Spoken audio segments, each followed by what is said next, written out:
After a dismal 2012 season, Marlins baseball owner Jeffrey Loria slashed payroll and got rid of a handful of expensive players, including star shortstop Jose Reyes and pitcher Josh Johnson.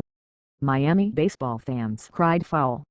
Loria's moves revived debate about the lucrative public financing the Marlins won to build their stadium in 2009.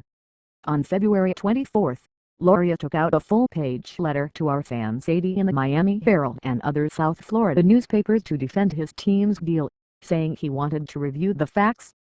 Loria's letter was full of claims about the team's roster, finances and the stadium deal, with some reminders about the 2003 World Series sprinkled in. Loria began with an admission that the Marlins' performance on the field stunk and said he takes his share of the blame. But then Loria turned up the defense. Those who have attacked us are entitled to their own opinions, but not their own facts. The majority of public funding came from hotel taxes, the burden of which is incurred by tourists who are visiting our city, not the resident taxpayers. PolitiFact Florida decided to put part of Loria's claims about the stadium's public financing to the truthometer. The majority of public funding came from hotel taxes, the burden of which is incurred by tourists who are visiting our city, not the resident taxpayers. Loria's claim suggests that it was largely tourists, not Miami-Dade taxpayers, who are footing the bill for a stadium project. Is it those high-rolling tourists who are mostly paying by plunking down credit cards at luxurious hotels in South Beach and beyond? Do resident taxpayers bear minimal financial burden here for the stadium? Marlins stadium deal. We turn to Miami Herald articles, stadium agreement documents and county officials to explain the deal.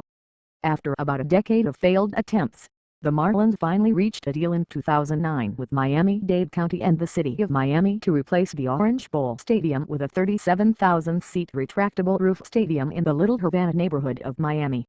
The stadium cost about $515 million. Add in the parking complex, and the total rises to more than $600 million. The county, the city and the Marlins themselves all contributed to a fairly complicated deal. Here's a big picture accounting of what each agreed to put in. Miami-Dade County, in March 2009, commissioners voted for a plan that was largely funded by 3 different hotel bed taxes that added up to almost $300 million. The county also pitched in other sources of money, including $50 million from an earlier voter-approved bond referendum that is being paid off with property taxes. We should note that while tourists pay bed taxes, so does anyone else who stays in a hotel or motel for any reason.